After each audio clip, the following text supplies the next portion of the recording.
Let's talk about changing their mentality. Have they changed their mentality? Let's do a way too early preview of the midterms. What can we be looking at in the midterms? A huge scoop out of Texas. All that and more coming up on I'm Right.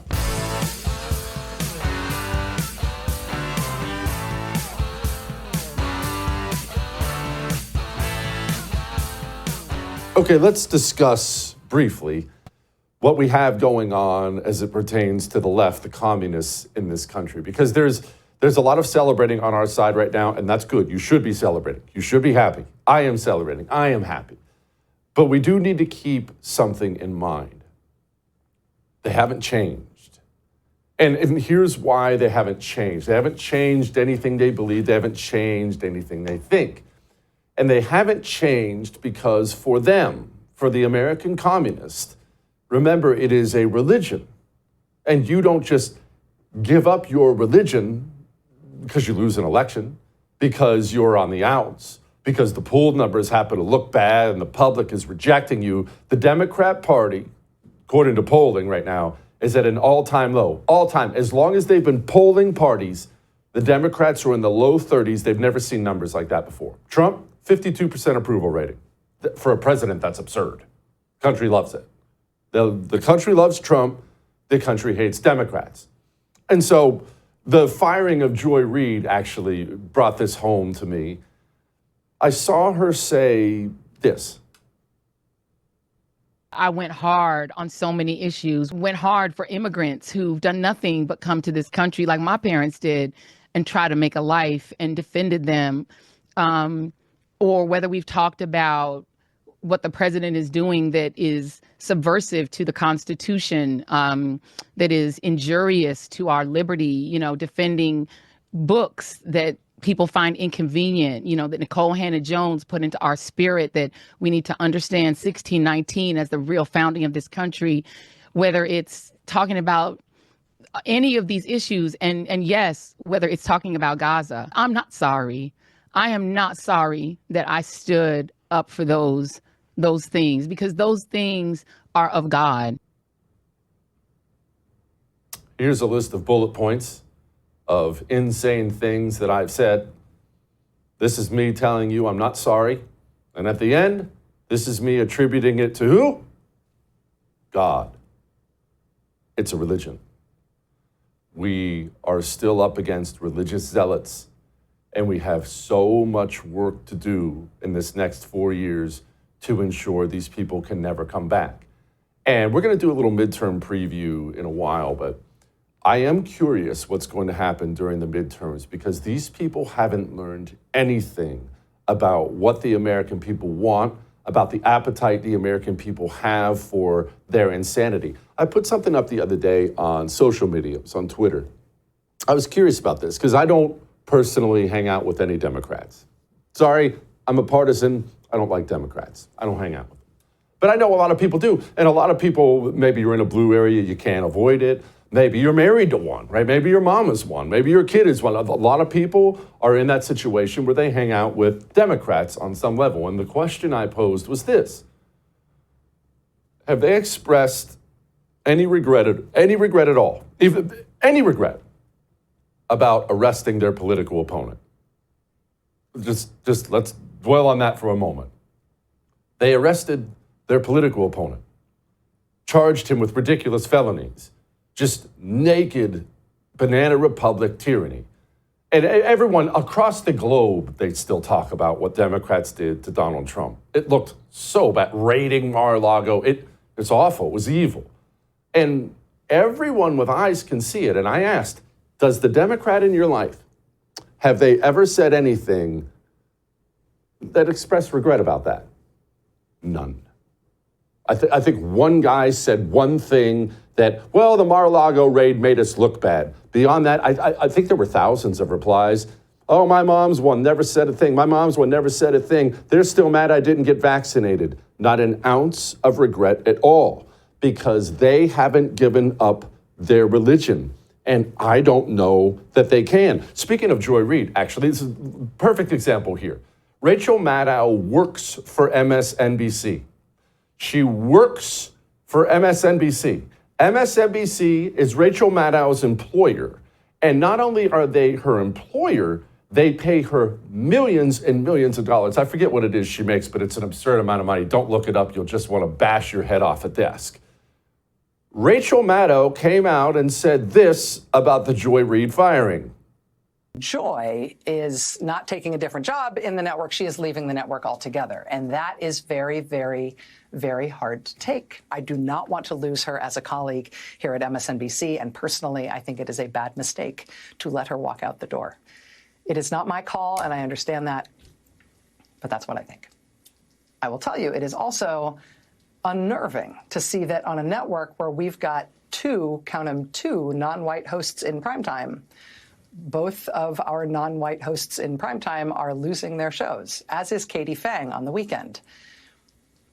And that feels worse than bad, no matter who replaces them. That feels indefensible, and I do not defend it.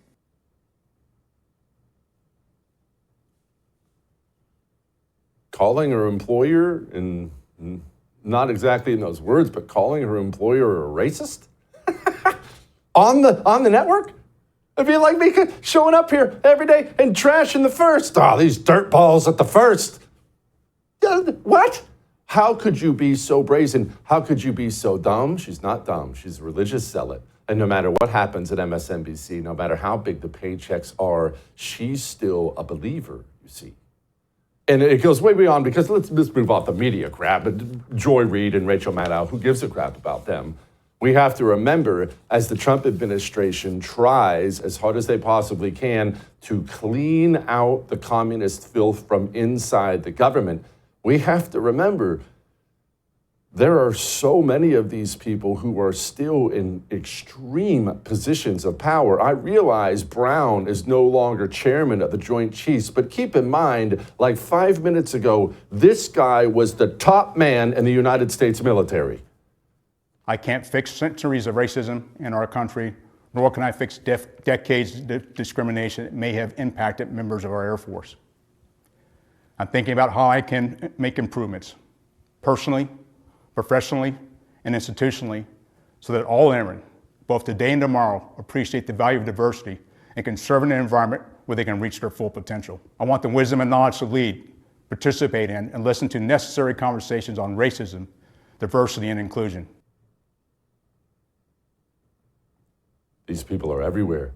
Brown may be gone, but they're everywhere, and they are still working against us. They are not sorry. They're not looking at the poll numbers of Democrats and thinking they should make changes. Remember what Garrett O'Boyle, brave FBI whistleblower, remember what he came on the show and said yesterday about what's happening inside the FBI? Right out of the gates after he put that forward, 500 headed to Alabama, 1,000 heading out to the field, because they want to clear out the DC apparatchik.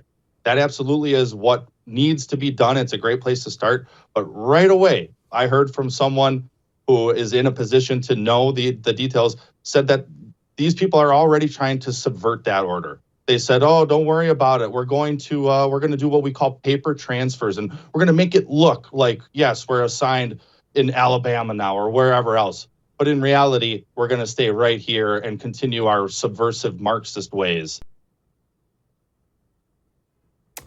We have much work to do, is the point of all this. And we can't back off, and we have to actually be sterner than we've been so far, even after a month. And I've told you, I'm ecstatic, I'm thrilled, I really am. But I saw Kristi Noem came out today and addressed, you remember the ICE raid, maybe you forgot, we had an ICE raid that didn't produce results. They showed up at this apartment complex hoping to arrest a bunch of these dirtballs, and the guys were gone. What happened? Turned out somebody leaked the ICE raid. Somebody inside of the federal government leaked the ICE raid so murderers and rapists could avoid arrest. And Kristi Noem came out today and said this. I have found some leakers. We are continuing to get more. They will be fired. There will be consequences. And remember, when they leak information to the press in order to blow an op, they are putting law enforcement lives in jeopardy. I'm using polygraphs to go after and to really interview these folks because we are a national security agency. I have that tool I can use. Also looking at their emails, looking at their communications. And it's amazing how these bureaucrats who have an agenda to stop the work that we're doing to bring safety to America, how they will sell each other down the river if it's just to protect themselves. So don't worry, I am doing everything to find these leakers and to get rid of them so that we can do our work and our law enforcement officers and agents can do it safely. Firing? Or firing them? Using your position of power inside of the United States government to put the lives of law enforcement agents, law enforcement guys in jeopardy, while also ensuring that rapists and murderers can continue to roam free and pillage this country like the animals they are. And the consequences of that are going to be firing? It's not good enough. It's not near enough. The religious zealot, he only understands fear and pain. We should be happy about what's going on right now. I am. But this is not near enough. It is time to start sending people to prison. All that may have made you uncomfortable, but I am right. Now, I want to show you something. See that? That's my watch. Now, that's a Wasson watch. Amazing. Beautiful watch. My wife loves it. I didn't buy the watch because it's nice, although it is. I didn't buy the watch because, it's made by a Marine, guy who runs Wasson, Marine, Paul, wonderful man. I got a Wasson watch because they support my values loudly and proudly. How many watch companies out there that make high-end quality watches like this? How many watch companies out there will speak out on behalf of the unborn unapologetically? Can you name one? I can only name one. It's Wasson Watch. That's where I will get every watch I have from now on. You want one? Put your money where your morals are. Great gift. 10% off. WassonWatch.com. Promo code Jesse gets you 10% off. We'll be back.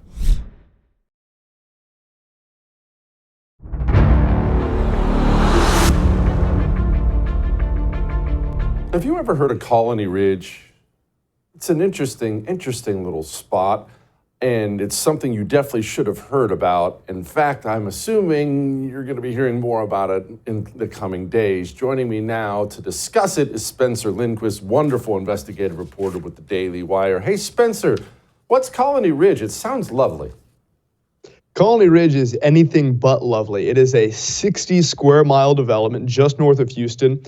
And it covers 33,000 acres for context, and it is set to reach a population of 250,000 people, 250,000 people. That's larger than Knoxville, Tennessee, larger than Boise, Idaho, or Scottsdale, Arizona. And it is built on systematically attracting illegal aliens inside Texas, into the interior of our country, and we've seen the results of it. We've seen criminality. We've seen these raids now in Colony Ridge from ICE and from the Texas Department of Public Safety, and they've been rounding up criminal illegal aliens, including child sex offenders, drug runners, and people who are allied with the cartels.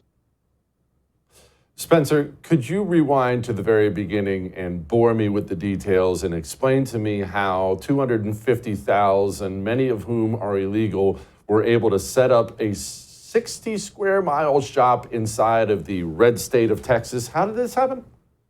Well, we first visited Colony Ridge in 2023, and we dropped our first investigation on it in September of that year. It's impossible to really nail down the precise population figures, but we do know that they are targeting 250,000, and that's the number they'll reach if they are allowed to. And really what we've seen is that this is an industry. Mass immigration is a business. It's a business from the cartel coyotes on the southern border to the resettlement agencies that DOJ is now looking into that dump migrants into American communities. And it's a business for Colony Ridge and the developers, John and Trey Harris, brothers there, who have profited off of mass immigration. And they have completely, irreparably damaged a once quiet Texas community. They tell people that they can own land in America. That's the language they use. Of course, it's all in Spanish, not in English. And they also say that you can buy in Colony Ridge without a social security number. And this is something that has been allowed to happen. It flourished in Texas for years until the Daily Wire began reporting on it. And then we saw a series of crackdowns. We saw a Texas legislature special session on the matter. We saw a lawsuit from the Department of Justice and the Consumer Financial Protection Bureau alleging that there are predatory lending practices. And we saw a similar lawsuit from the Texas Attorney General. Now we're seeing these ICE raids, and we've seen swift action from the Trump administration. But this was allowed to flourish for years, not in Illinois, not in California, not in New York, but in Texas, the epitome of a red state. Do they have a government? I mean, do they have a mayor, a city council? Do they have people in charge who are looking the other way? This is a company, really, and it's a land development. They have this interesting legal designation. They've got what's called an MMD, and effectively what it is, it's a legal arrangement that they lobbied for through the Texas legislature, and it gives them certain powers, almost quasi-governmental powers. They don't have their own police force, they don't have a city council, but they do have the ability to tax their residents, and we've seen some interesting use of those taxpayer dollars. We broke a story on this last year, or perhaps in 2023, actually, on the nature of these taxes and where exactly they went, how they flowed back into the pockets of people who are tied to the developers. But all that's to say that this is something that was allowed to happen for years upon years, and really we only saw action on it once we brought the scrutiny against this development through our investigations. Okay, so the Trump administration, they've got ICE in there, they're digging out the dirt balls. Do you have any sense, Spencer, because you've done all the reporting on it, 250,000 people, they're not all illegal, are they? How many people need to be cleared out of this place? It's impossible to know exactly how many people live there, and it's impossible to know exactly how many of them are illegal aliens. Right now, we estimate that there's probably anywhere from 70,000 to 100,000 people there, and of course, there's that trajectory that'll carry it to 250,000 if they're allowed to continue. But right now, we've seen that there were 90 illegal aliens who were captured in these raids yesterday. There was other illegal aliens that were captured before that, including a Guatemalan human smuggler who feds say was responsible for a mass casualty event when illegal aliens that he was smuggling into the United States got killed when a tractor trailer crashed. There was also various different multiple murderers, alleged murderers who are wanted by the international police. There is an illegal alien who said that who admitted actually that he was guilty to killing a woman at gunpoint in Colony Ridge. And then just yesterday, there was an MS-13 member who'd been deported from the United States 7 times. On 7 different occasions, he invaded our country and came back and was deported. He led police on a 7-hour manhunt after he is allegedly fatally stabbed an individual.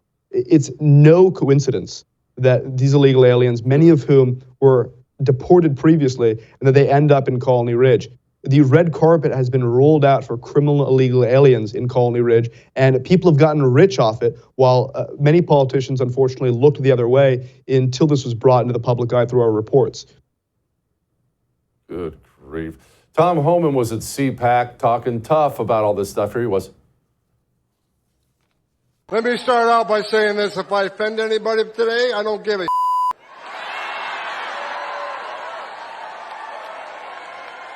Don't care. The media in the back room, I'm sure I'll be reading a lot of hit pieces on me tomorrow. I don't give a what you think about me. I wake up every day for the last 4 years pissed off because the Biden administration took the most secure border in my lifetime and unsecured it on purpose. Right? I worked for 6 presidents, starting with Ronald Reagan. Every president I ever worked for took steps to secure the border. Even Clinton and Obama took steps to secure the border because they clearly understood you can't have national security without border security. They got it. Joe Biden's the first president in history of the nation who came into office and unsecured the border on purpose. So for 4 years, I wake up every day pissed off. That changed November 5th. Spencer, he's obviously not playing around because now they're arresting business owners as well. That's right. The ICE, under the leadership of course, the Trump administration and of Tom Homan in particular, you're right, they're not messing around. They're not messing around in Colony Ridge. They started deporting people after just the first 7 days of being in office. They started deporting people in Colony Ridge, and then they had this raid. And yes, they're also going after business owners. We saw this in the Rio Grande Valley, where there was a bakery that had employed 8 illegal aliens illegally. And they were found to be harboring illegal aliens. That, of course, is not legal. So they could be facing jail time for this. And this gets back to a core point that illegal immigration is a business. It's one big industry. And unfortunately, there are corporate interests in this country that profit from cheap labor. And in order to seal the border, of course, deportations are one solution. Another potential solution is cutting off the economic incentives that bring people across the border and that lead corporate interests to hire people for cheap labor. Spencer, we are now seeing resistance groups putting names and addresses up of ICE guys in places like Los Angeles. What will be done about this stuff? There are radical activist classes in cities like Los Angeles, Chicago, New York, and various different places across the country. And we should expect them to continue attempting these types of radical actions to target and clearly endanger law enforcement and members of ICE. So I imagine that the Department of Justice is looking into these cases. I imagine that the federal government is not going to take any of these threats lightly, because these are federal agents who are enforcing federal law, oftentimes enforcing federal law in contradiction of the wishes of states like California or New York or other sanctuary jurisdictions. And it's no surprise, unfortunately, to see these types of radical extremists trying to target members of law enforcement. I expect it to continue unless the Department of Justice or the federal government writ large puts a stop to it. Spencer, I appreciate it. Come back soon. Thank you. All right. Let's change your cell phone real quick, shall we? Before we get on to other things. Your cell phone, your cell service. You don't need Verizon. You don't need AT&T. You don't need T-Mobile, because Pure Talk exists. And not only will they save you a pile of money, they share our values. They promote our values. I've had dinner several times with the boys at Pure Talk. They bring Medal of Honor recipients to dinner. They get veterans back on their feet. And you can have this phone service for like half of what you're paying now. Average family saves like $1,000 a year. My bill got cut in half. I was with T-Mobile. My bill got cut in half. Go. With a qualifying purchase right now, you get a free iPhone or a Samsung Galaxy. puretalk.com/JesseTV is where you go. Get a new phone. We'll be back.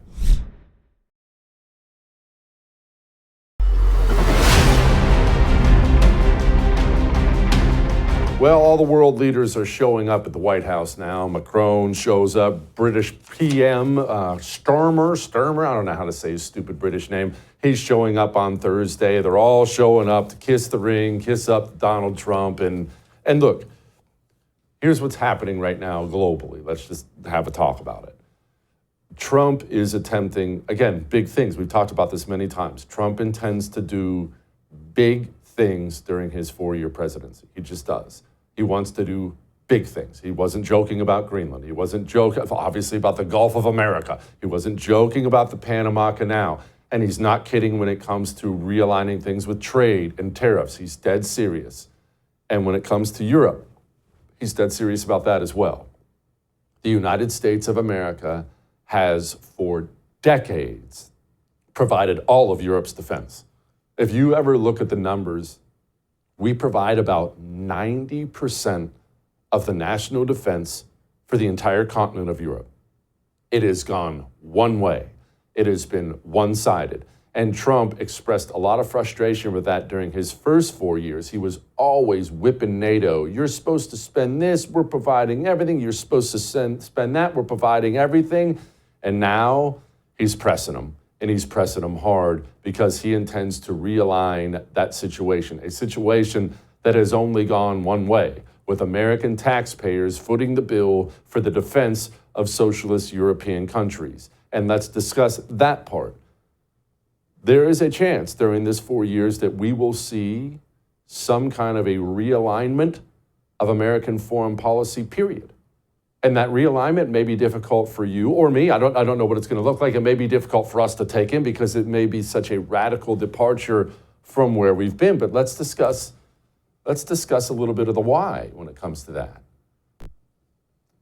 Should we have a close relationship with the UK? Now, pause for a moment. I'm an England fan. You know, if you've ever listened to this show for any length of time, I love the people. I love the country. I love the history. I'm an England fan, right? So it's not an anti-England thing, but Should the United States of America closely align itself with a country that arrests people for Facebook posts? We are the land of the free. We have been the vanguard of freedom around the globe for a very, very, very long time. We are proud of that. We brag about that. How do we continue to have a relationship like this with the country that arrests people for speech? They're doing the same stuff in Germany. How do we continue to remain allies with this country? You know, when people yell and scream and rant and rave about Trump talking to Putin, which we'll get to that in a moment, about what happened earlier today. They rant and rave about all that, and I understand that. I understand for a lot of Americans, it can be such a radical thing to even talk to Russia's leader. We grew up with the Soviet Union's our enemy, all that stuff. I understand the feelings people have, but what's the real point that people have a problem with Putin about? What is it? Well, Putin's a tyrant. He is. Putin arrests his political opponents. Putin doesn't allow people to speak out against him. So you don't want us to have a good relationship with Russia. I get it. I'm right there with you. Then why do we have a good relationship with the UK? That stuff's happening now. The world is changing, and these Western countries are turning evil and turning evil quickly, just like we were under Joe Biden. Should we continue this relationship? Now, speaking of Russia, Ukraine, and all these things, Trump had already talked earlier about getting our hands, because we spent so much money in Ukraine, getting our hands on some of these minerals. I will be meeting with President Zelensky. In fact, he may come in this week or next week to sign the agreement, and which would be nice. I'd love to meet him. Would meet at the Oval Office. So the agreement's being worked on now. They're very close to a final deal. It'll be a deal with rare earths and various other things. I think the war could end soon. How soon? Within weeks. And he did it. We got the minerals. Happened earlier today, a few hours ago. Of course, this is something that everybody should celebrate. Everyone should celebrate an end to this horrible, horrible butchery over there in Ukraine. Not just for the lives lost, but shoot, if we're going to look at it purely selfishly, for our treasure. It's our money. It's your money. The American people are still struggling right now. The inflation numbers are bad. American people are not making ends meet. We still have record credit card debt. People have drained their savings. It is not the job of the American taxpayer to support a non-NATO country because they got invaded by Russia. It is simply not. In no way is it your job to provide for them when you can't afford eggs. Plus, like I said, the horrible, horrible carnage is awful. It's unspeakable carnage. Now, the problem is adjusting the thinking of not just the American people, but American politicians. I mean, we have American politicians like Tom Tillis saying things like this. So, look, I'm a Republican. I support President Trump, and I believe that most of his policies on national security are right. I believe his instincts are pretty good. But what I'm telling you, whoever believes that there is any space for Vladimir Putin in the future of a stable globe better go to Ukraine. They better go to Europe. They better invest the time to understand that this man is a cancer and the greatest threat to democracy in my lifetime. This is important to every single one of you. If you believe that Ukraine is a country an ocean away and not relevant to our national security, think again. The world is small. The world is watching. The strength of our alliances are on the line, and the future of democracy in the world is on the line if we do anything less than defeat Vladimir Putin. Defeat Vladimir Putin. They say these things all the time. Defeat Vladimir Putin. Defeat Vladimir Putin. How? Vladimir Putin took parts of Ukraine, the parts he wanted. We've spent 3 years, well, the Ukrainians have spent 3 years and our money trying to get him out. They haven't been able to get him out. So what would Tom Tillis like us to do? That's one. Two, Putin's the greatest threat to democracy. Now, as I just explained, I don't like Putin at all. I don't care. I don't like any tyrant who arrests his political opponents. I hate Putin. I hate Zelensky. He did the exact same thing, canceled elections. I hate Joe Biden. Exact same reason, arrested his political opponent. I hate tyrants.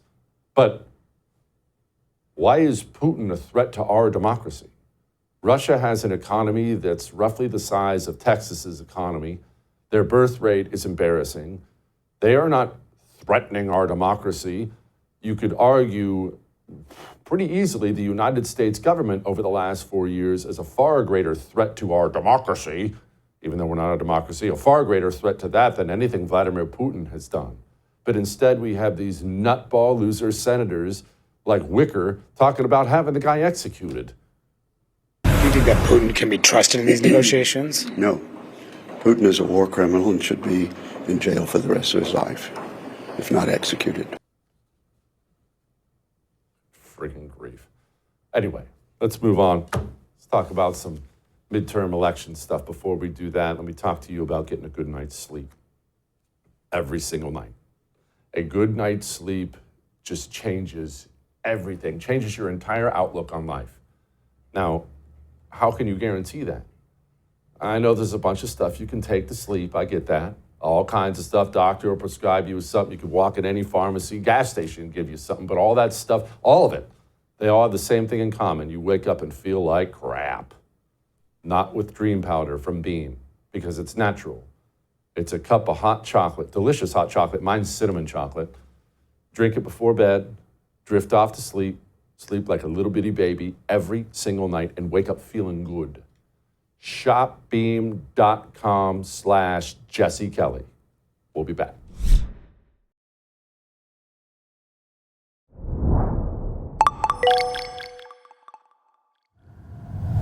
I hope you don't have election fatigue. I know we just had a big one and we're all feeling pretty good right now, but the midterms cometh, and that right soon. They are almost here. The primaries are already going to start gearing up, and traditionally, the party that holds the White House loses seats during the midterm. That is the very traditional way of thinking about politics in this country. It's gone that way almost every single time. So joining me now is somebody, I don't call very many people elections experts, but Seth Keshel most definitely is. He's got a Substack that's awesome, Captain K's Corner, because he's a former Army captain, Afghanistan veteran. Okay, Seth, you put out a guide, way too early guide for the 2026 midterms. How are we looking? You already said it. Political science tells us that we're going to face some major headwinds. Now, that doesn't mean that you don't play it. My dad always told me that you play the games for a reason. And 3 times since the New Deal political coalitions began, we're talking 1934, the president's party has gained seats in the House. So 3 out of 23 midterms, the president's party has gained. That happened most recently in 2002. But the average loss for the president's party in the House is 27 seats on average. Now, there was a very bad loss for Republicans in 2018. Biden managed to only lose 9 seats. But, if we lose 27 seats, then the swing is going to be 54. It's going to be a Democrat House majority of 242 to 193. Okay, so how do we lose? Like, how do we avoid that kind of loss? Because that would be horrible. So we've got a little bit of help. As the end of my article starts to bring up, the Democrats know they're losing ground, especially in the Midwest. Now, that may be more pertinent to Senate races and for the 2028 presidential race. But you've already got Gary Peters deciding he's not going to run for re-election to the Senate, and Tina Smith in Minnesota. Peters is from Michigan. But Smith in Minnesota is not running for Senate re-election either, and both of those seats should be Democrat holds in a normal midterm year. But all the party registration numbers continue to accelerate in a Republican trajectory. If you remember our talks before the election, I was using voter registration by party to accurately peg that election, which I got all 56 races right. So we can buck this trend, number one, by letting the enemy continue to make the mistakes, just like Napoleon said. Number two, identifying which races are most critical that we hold and selecting good candidates for primaries. I use North Carolina as a good example. A lot of people are frustrated with Tom Tillis, who's usually one of the weaker Republican senators that we have. I do expect him to be hardcore America first the next 2 years. But if he takes on a primary challenger, it needs to be one first and foremost. It needs to be one that can win the general. So the risk is unseating somebody who's probably a good fit for a suburbanized general electorate and replacing him with somebody who may not win, like Mark Robinson. But really in the Senate, there's only 2 seats I'm concerned about that Republicans hold, and that's North Carolina and Maine. So I don't see any way Trump's second half of his term will have less than 52 Senate seats. Okay, well, at least there's that. Speaking of mistakes Democrats make, I turn on the television every single day, or more accurately, social media, and I see one Jasmine Crockett. Like, and we know, like, this isn't me trying to throw shade. These are just the facts. When you look at who's voting for who, the less educated folk, and when I say educated, I'm not even talking about formal education. I'm talking about people that literally don't want to read and enlighten themselves on facts. Those are the people that typically vote for the Republicans. And it's one of the reasons that we have to stop writing in theses as Democrats, right? Like, we want to give you every single little detail that we can find so that you can have all the information. But the reality is that the average person that is going out there and voting, they're not paying attention to that. Seth, am I outside of my mind to think that she is just absolutely wonderful for us, and I smile every time I see her on television? Absolutely. She belongs on a Mount Rushmore of elected Democrats that really do great service for Republican candidates. Now, unfortunately, some of them have been primaried out by Democrats who recognize the strategic danger they pose to their own party. But, you know, just as soon as they got rid of Cori Bush, we've got Jasmine Crockett becoming a prominent name on the left. So she'll probably continue to return to Congress as long as her district remains drawn as it is.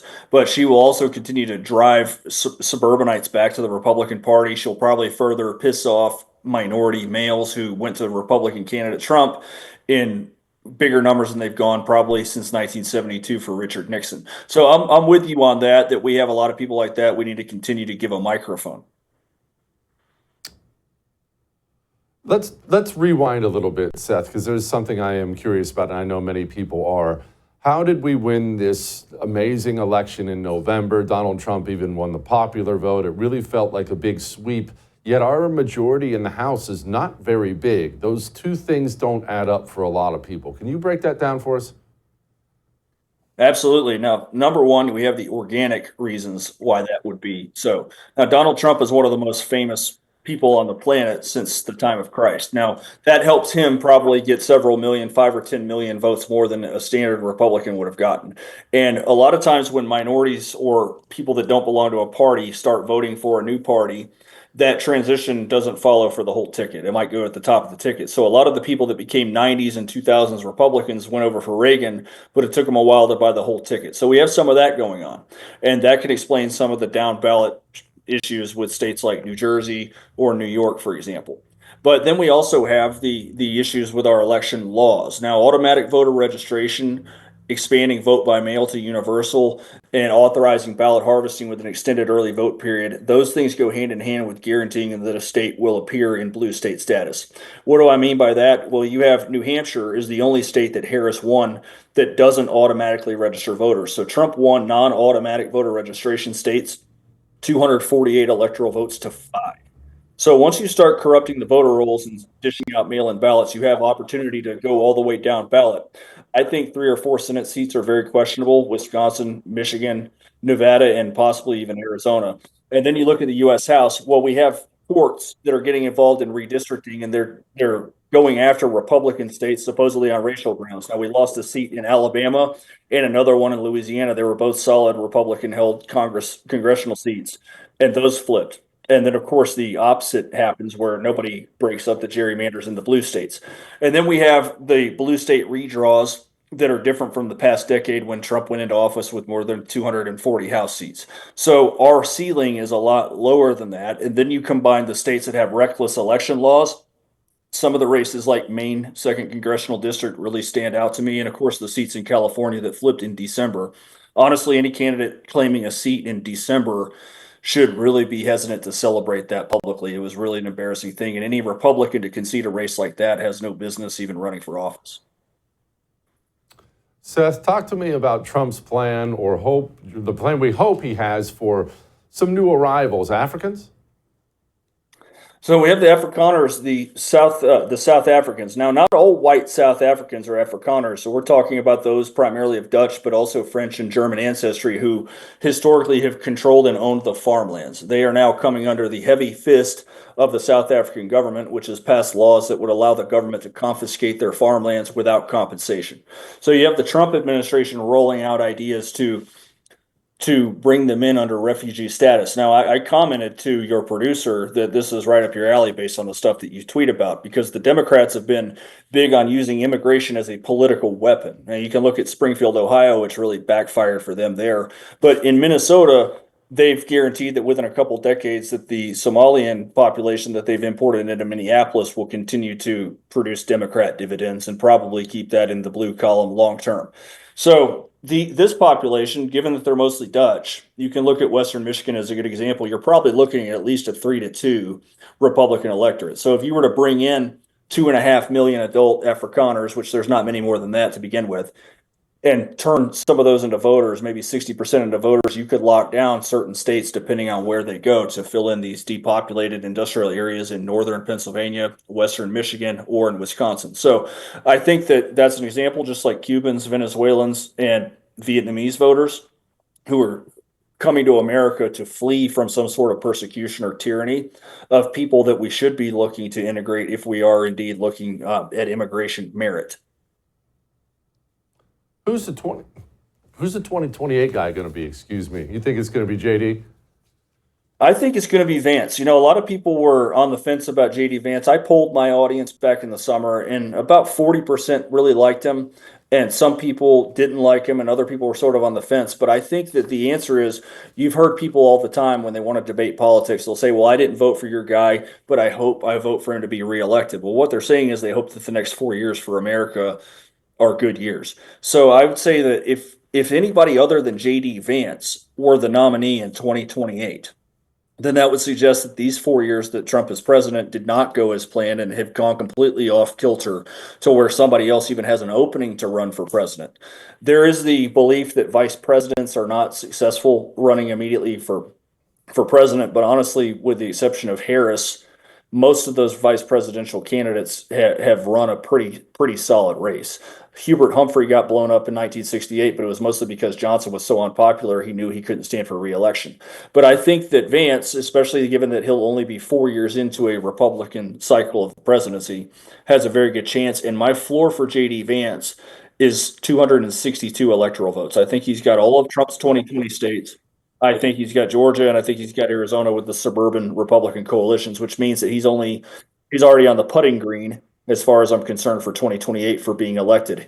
Pennsylvania could be tough if it's Josh Shapiro, who's the opponent, or Michigan may be tough if it's Gretchen Whitmer. And I am very confident Gretchen Whitmer is going to be in the field in 2028 because she did not express any interest in running for Gary Peters' soon-to-be open Senate seat in 2026, which would be a layup for her.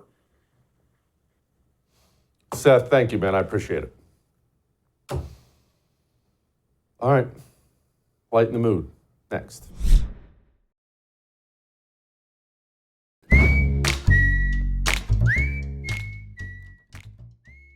All right. It is time to lighten the mood. And, you know, we talked a little bit earlier about these people not figuring things out, how they're religious zealots, what might the midterm elections be like. I don't know. I'm not quite so sure these people get it. We can't let them continue their lies and their distractions. We can't let them deport the millions of families across this country who have been doing the work that keeps our economy going every day. We can't let them scapegoat and criminalize immigrants who contribute, who are our neighbors, our friends, our churchgoers, our community around us that we deeply love. Immigrants are us. Immigrants are us, and we all deserve respect and dignity.